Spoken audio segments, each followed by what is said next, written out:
आजची गोष्ट आहे पुन्हा एकदा नातेसंबंधाविषयी, पुन्हा एकदा घराविषयी. गोष्टीचं नावच आहे घर. हे काय पप्पा, तुम्ही सगळं घर घाण करून टाकलंच. आताच राधाने फरशी पुसली होती आणि तुम्ही चपलांचे ठसे उमटवले. थोडं तरी समजायला पाहिजे तुम्हाला, तुम्ही काही लहान नाही. राधा म्हणजे घरची मोलकरी, आणि जे पप्पा होते ते सासरे होते, आणि सुनबाई होती ती रिया होती.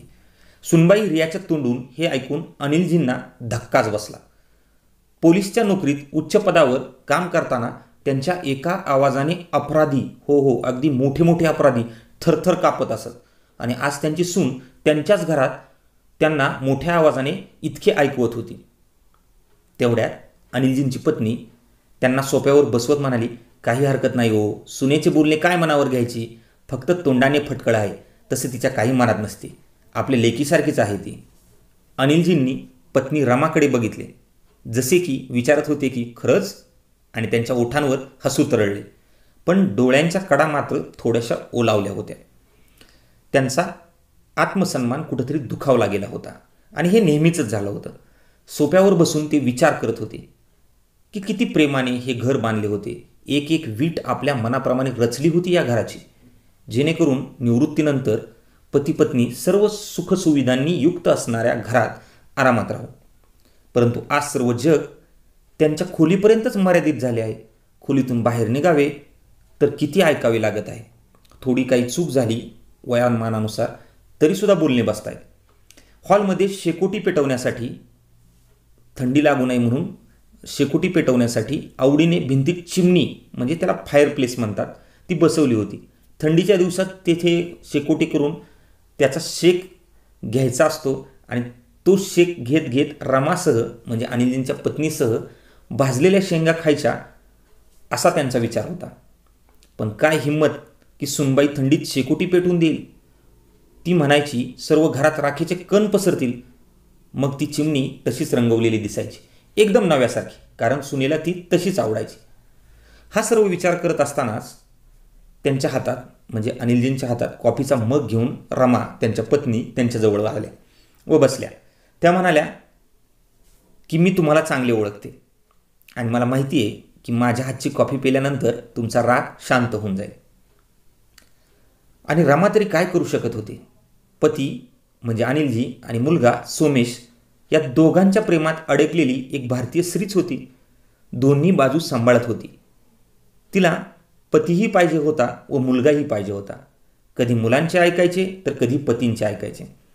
एक दिवस सकाळी फिरून आल्यावर पती पत्नी दोघे बागेमध्ये बसले होते. नोकर चहा ठेवून गेला. 2 ऐवजी चहाचे 3 कप नोकरांनी ठेवले. त्यामुळे त्यांना थोडंसं वेगळं वाटलं, कारण त्यांच्याशिवाय फक्त सोमेशच चहा पित असे, आणि तो त्यांच्यासोबत कधी चहा पित नसे. त्याने आईवडिलांसोबत बसणं, म्हणजे अनिलजी आणि रमासोबत बसणं पूर्णपणे सोडलंच होतं, आणि त्यांच्याशी बोलणंही कमी केलं होतं. मग आज काय विशेष असेल असा विचार चालू होता. तेवढ्यात सोमेश तेथे येऊन बसला आणि आईवडिलांबरोबर चहा पिऊ लागला. पण एक अजब शांतता पसरली होती, कारण की सोमेश काय बोलणार याचा अंदाज अनिलजी व रमाजी घेत होत्या. हाच तो सोमेश आहे ज्याच्या लहानपणी बोलणंच संपत नव्हतं. अनिलजी कितीही थकलेले असू, पोलिसाची ड्युटी संपून आल्यानंतर सोमेशसोबत खेळत असायचे. तो बोलून बोलून गप्पा मारून शाळेतल्या गप्पा सांगत सांगत झोपी जायचा, तरी त्याच्या गप्पा संपतच नसायच्या, अगदी झोपेपर्यंत. आज अजब औपचारिकता बाप मुलांमध्ये बनून राहिली होती. तो लहानपणी इतका बोलत होता, मात्र आता काहीच बोलत नाही, आणि आज काय बोलणारे हे मात्र अनिलजींना उत्सुकता राहून लागली होती. तेव्हा रमा शांती भंग करीत म्हणाल्या, सोमेश, पुढच्या महिन्यात रियाच्या भावाच्या मुलीचे लग्न आहे वाटतं. हो आई, त्याविषयीच बोलायला आलो आहे. मुलाकडचे याच शहरातले आहेत व त्यांना लग्न याच शहरात करायचं आहे, म्हणून रियाच्या परिवाराला लग्नासाठी हे घर, आपलं घर हवं आहे. आपलं घर लग्नघर म्हणून त्यांना पाहिजे आहे. म्हणून मला वाटतं जोपर्यंत घरात गर्दी राहील तोपर्यंत तुम्ही दोघं दिदीकडे जाऊन राहावे. तुम्हा दोघांना ह्या गर्दीमुळे त्रास होईल, आणि दिदी पण ह्याच शहरात आहे, म्हणून तुम्हाला काहीही त्रास होणार नाही. थोड्या दिवसाचा तर प्रश्न आहे. तुमच्या दोघांची खोलीही त्या लगीन घराला कामाला येईल. हे ऐकून अनिलजी रागाने लाल झाले. त्यांच्या डोळ्यामध्ये राग उतरला. तरीही आपला आवाज नॉर्मल ठेवत ते म्हणाले, एक काम कर ना, रियाच्या माहेरच्या लोकांना सांग की त्यांना दुसरं भाड्याने घर घेऊन देऊ. 10-15 दिवसासाठीच रे. आम्ही कशाला दुसऱ्या ठिकाणी जाऊ? तू त्यांना घर घेऊन दे बाहेर. पप्पा, तुम्ही पण ना गजब करता. रियाच्या घरचे लोक आहेत. आपलं इतकं मोठं घर असून त्यांच्यासाठी दुसरं घर बघायचं. रियाने तर त्यांच्या घरी सांगूनही ठेवले आहे. आता तुम्ही तुमचे पाहून घ्या, ते येथेच येतील, असे बोलून सोमेश उठून आत निघून गेला. आतून सून रियाचा ही आवाज येऊ लागला. ती बडबड करू लागली. बहुतेक तिने सर्व ऐकले होते आणि तिला अनिलजींचे म्हणजे सासऱ्यांचे बोलणे काही आवडलं नसावं. आज रमा डोळ्यातून अश्रू ढाळत होत्या. अनिलजींनी आपला खांदा पुढे केला, जसे म्हणत होते, अजून मी आहे ना, सर्व ठीक करून देतो. पोलीस अधिकारी होते, वेगवेगळे प्रश्न सोडवायची धमक होती आणि वय झालं तरी मी आहे ही भावना त्यांनी रमाला जाणीव करून दिली. म्हणजे आपल्या पत्नीला आपल्या वागणुकीतून दाखवून दिलं. दुसऱ्या दिवशी सायंकाळी अनिलजी फिरून आले तेव्हा रमाने सांगितले की सोमेश, रिया आणि मुलांसह सुट्टीसाठी गावाला गेले आहेत. म्हणजेच सासरी गेला आहे सोमेश. अनिलजी हसले व म्हणाले, बघ वेडी, हीच मुलं आहेत ज्यांच्यासाठी तू माझ्याशी भांडत होतीस, ज्यांच्यासाठी कित्येक रात्री आपण जागून काढल्या होत्या. आज ते आपल्यालाच आपल्या घरातून जायला सांगत आहेत. काही हरकत नाही, मी पण त्या मुलांचा बाप आहे, त्यांच्या पुढंच आहे, असं म्हणून ते आत निघून गेले. एक आठवड्यानंतर सोमेश सुट्टी संपून रियासह व मुलांसह परत आला तर दरवाजाला कुलूप लावले होते. चौकीदार त्यांना बघून जवळ आला व एक चावी व एक चिठ्ठी सोमेशच्या हातात दिली. ती चिठ्ठी अनिलजींनी सोमेशच्या नावे लिहिली होती, म्हणजे आपला मुलगा सोमेश. सोमेश, प्रिय सोमेश, मी आणि तुझी आई रामेश्वरला जात आहे. 1 महिन्यांनी परत येऊ. ही तुझ्या हातातली चावी या घराची नाही आहे, ती दुसऱ्या फ्लॅटची आहे, ज्यात तुम्हा सर्वांचे सामान ठेवले आहे व पत्ताही या पत्राच्या मागे लिहिला आहे. तो फ्लॅट मी खूप पूर्वी विकत घेतला होता. तुला सांगितले नव्हते. अगदी मॉडर्न भागात आहे. तुला आणि रियाला खूप आवडेल. तुमच्यासाठी चांगलाच आहे. आवडला नाही तर आपल्या सोयीने दुसरा घेऊन टाका. मात्र हे घर माझं आणि तुझ्या आईचं आहे आणि आमचंच राहील. यातून आम्हाला कुणीच काढू शकणार नाही. आतापर्यंत सर्व काही सहन करत होतो रे, कारण तुझी आई खुश राहावी. परंतु तुझ्या बोलण्यामुळे तिच्या डोळ्यात पाणी आलेले मी सहन करणार नाही. ते त्या दिवशी तिच्या डोळ्यात पाणी आले होते. हे आमच्या स्वप्नातील घर आहे, ज्यात आम्हाला मुलं, नातवंडासह, सुनेसह राहायचं होतं. अशी इच्छाच होती आमची, पण देवाला ही मंजूर नव्हते आणि तुम्हाला आमचा सहवास आवडत नव्हता. ते घर मी आणि आईकडून आशीर्वाद म्हणून तुम्हाला दिलं आहे, म्हणजे तू फ्लॅट दिलेला.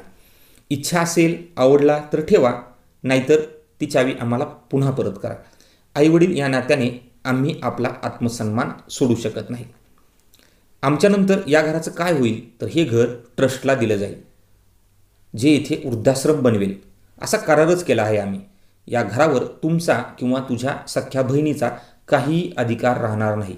मी हे सर्व तुझ्या बहिणीला सांगितले आहे आणि ती माझ्या या निर्णयावर खुश आहे.